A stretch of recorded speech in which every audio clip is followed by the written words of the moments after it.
Leadership Excellence Series presents leadership training from over a century of collectively attended Toastmasters International. The speech, building a team, will survey the critical elements of multiplying effectiveness and efficiency by empowering others. As a pastor, educator, and community leader, Matthew's experience in team building has seared these lessons into the fabric of his being.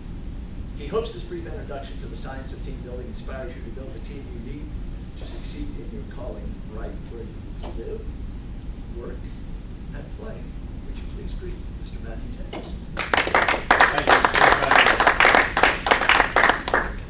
you. Good morning, fellow Toastmasters. Merry Christmas to everyone. Merry Christmas. Teams are a big deal to all of us because when a team works just right, something magical happens. Have you noticed any magic on the Charlotte football field lately? There's something working right about a team. Do you notice that we have a transition to make that's going to cause our team to need to get sharp, focused, and disciplined? We can't just run through the motions anymore. Even when we're going through our daily lives with our families and our communities in our neighborhood, we often are building teams when we don't quite recognize it. The moment you load the car to take the family to grandma's for Christmas dinner, you've just built a team.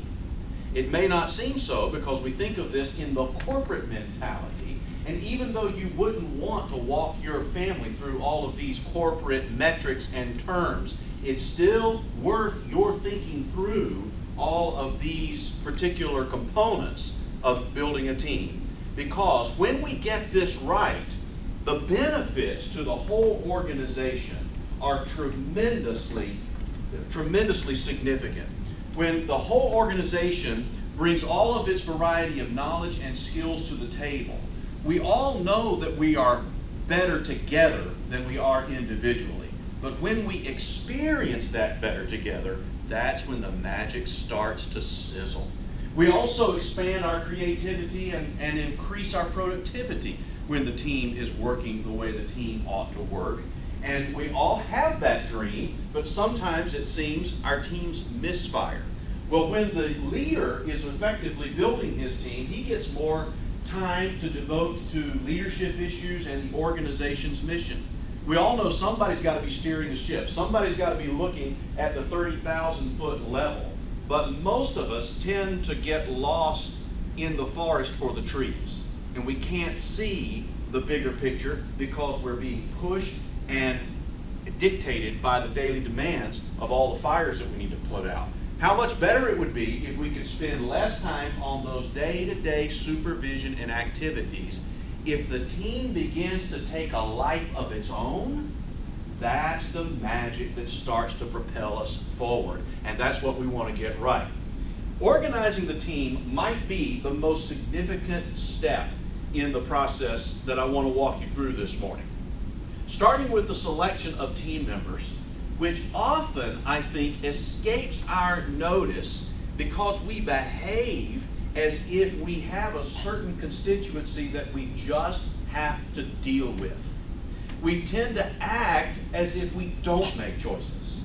I remember this being my impression as a teenager whenever I would hear pastors and teachers and other mentors challenge us about being careful in our selection of friends. I thought that was a big overblown waste of effort because I didn't really select my friends. My friends were who they were, or so I thought.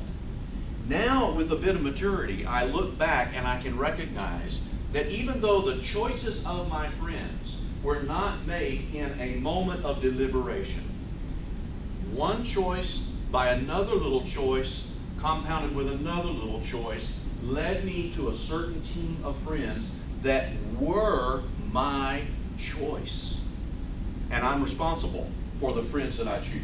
We are responsible for the team members that we select. Don't overlook your options in selecting your team members. Reviewing the goals with your team members assumes that during your selection process and your recruitment phase with them, that they had some reason to buy into the goals that you were pursuing and you wanted to achieve together. And reviewing those goals together at the outset really does lay a solid or a squishy foundation. The clarity that we gain by looking at our target on the wall cannot be overestimated. Establishing the parameters for the team is tremendously important as well. What will the team run into if we are wrong? If an individual member makes a mistake, how will that mistake show up? Like the boundaries of a football field, once your foot hits that boundary, what consequence is going to happen? Being clear about that from the outset is a powerful tool to help the team give its best. You may not understand that in the corporate context as much as you do in the family context. Here's one of those cases where the family really works a lot better. For instance, when you're going to grandma's and you're loading up the car and you get the kids in there, you might put down a parameter such as, if I see that cell phone at the dinner table, I'm going to take it all the way through the rest of the Christmas break. Clear parameter, right? What would that parameter look like with your community team, with your work team, or with your church team? Developing the plan after you've got the parameters laid down almost becomes part of the way done. Once you've established your parameters and reviewed your goals, your plan has begun to write itself, and you're not creating things from thin air. Assigning the roles and responsibilities is often an overlooked step. We often think that we've already assigned the roles and responsibilities when we selected the team members. But there's no substitute for coming back to the clarity of what each person's role is. One of the genius points of Toastmasters is our weekly review of our individual roles. If you put thought into what you're going to say for that 20 to 30 seconds that the Toastmaster calls on you and asks you to describe what you're going to do as the grammarian, you can understand that thinking through your roles with that level of clarity is not something that just happens when you're on autopilot. It is a discipline that really helps us sharpen our performance. Establishing the measurements, I think, may be the most important step in the entire structure of organizing a team. How will we know if we succeeded? Often in organizations, this has sales metrics to it. It has growth metrics attached to it. It has some other visible and tangible kind of thing attached to it. In family and church settings, these kinds of metrics are much less concrete. For example, our family team going to grandma's house for Christmas dinner, how are we going to know if we succeeded? Were there any tantrums? Did anybody get sick as a result of the food? Was anybody rude in response to their tube socks gift that grandma gave? What happens as a result of all of our activities together? How are we going to know? And often in some of those informal and family-based circumstances, our metrics are not formally stated, and you may not want to state that formally. I think it might be a little bit weird if you were to have that kind of conversation in the car and go over, now here's how we're going to know we had a good dinner, team. This is what we're looking for. Are you with me? I can just hear my children mocking me right now if I even began to think in those terms. But you as the leader, you as the responsible adult, would benefit from knowing what you want your team to accomplish in thinking through those measurements.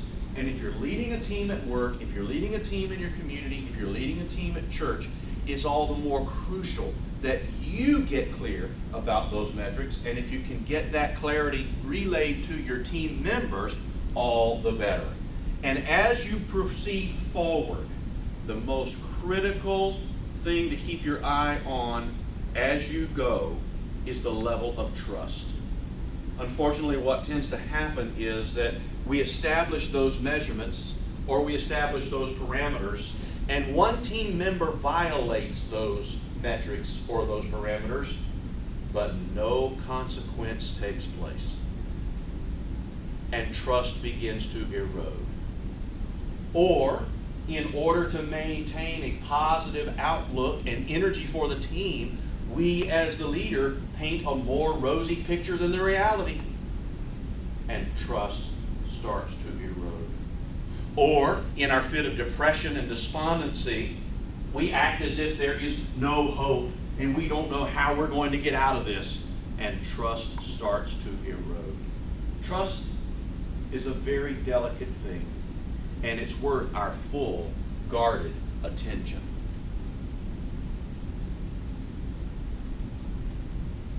The key to building a team, and you'll know a team is working right, when the team is empowered so that the followers are increasing in their power, while the leader's power remains fairly constant.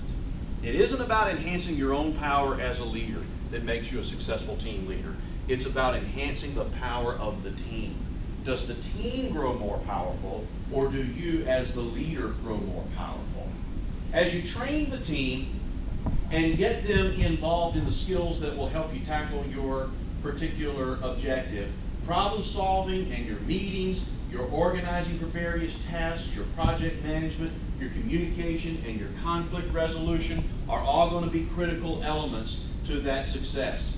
And you'll know you've gotten these things right as communication starts to flow and you see high morale coming out of your team. People like coming to the work. They like putting their hands on the plow. Whenever there's a pride in the accomplishments of the team together, and the team shows a willingness to take risks, there's a can-do attitude. If those kinds of things are flagging, you can bet that there's a communication gap somewhere. The understanding of the team, the understanding of the leader, or the understanding of other stakeholders is at a deficit from what it should be.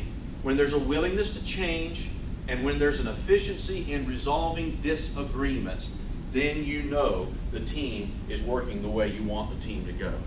As you go through this as a leader, be alert to the fact that your role is going to change. Initially, you're going to be busy forming the team, and that's going to take the lion's share of your energy. But don't get stuck in that role, because soon you're going to need to transition to supervising the team.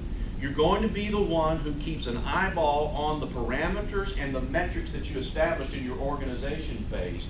You're not just trying to get people on board now, you're trying to keep people on task.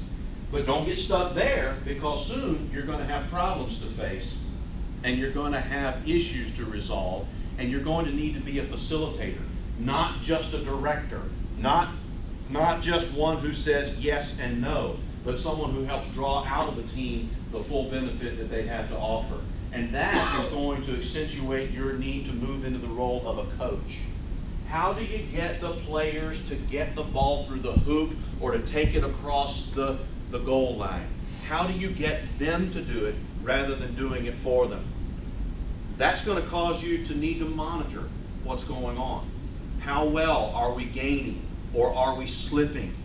And from monitor, you at last moved to recognizer, where your primary role is to cheer the team on, to celebrate the wins, point out the victories, be honest about the gaps and the lapses, but primarily recognize the achievements of the team. When you get it right, building a team through careful selection and good organizing and great training will yield new levels of growth and achievement that make everybody glad they got to be a part of the enterprise. Merry Christmas to you and your team wherever you live, work, and play. May you have many causes to celebrate. Mr. Toastmaster.